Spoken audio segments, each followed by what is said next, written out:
कुहकावतार रे। ऐसे मत बोला कि गपड़ तू राजे लोड पोही मोरा आशिक के अपना कुहकावतार रे। रे पगला तोरे बानी अभियो का गरिया बतार रे। रे पगला तोरे बानी अभियो का गरिया बतार रे।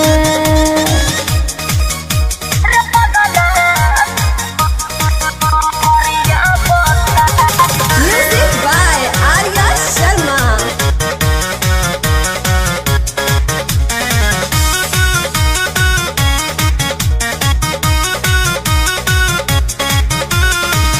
चूस गहिले हमारा के जल में फंसा के किरिया खियाल कोनो चाहे हमारा के पूरा बर्बाद कर देले बारे। ऐसे मत बोला हो। और चूस गहिले हमारा के जल में फंसा के किरिया खियाल कोनो चाहे हमारा के छोड़िए के गईली अगिरह लगईली तेहू तड़प बे तोड़ पावा तैयार रे।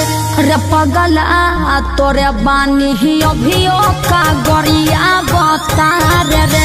रे पगला तोरे बानी अभियो का गरिया बतार रे।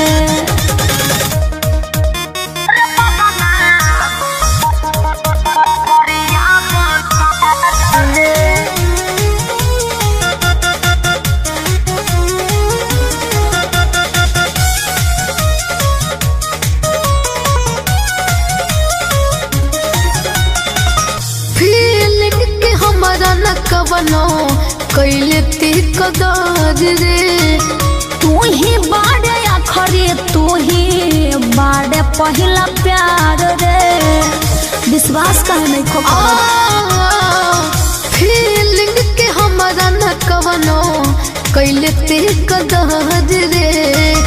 तू ही बाड़े आखरी तू ही बाड़े पहला प्यार रे।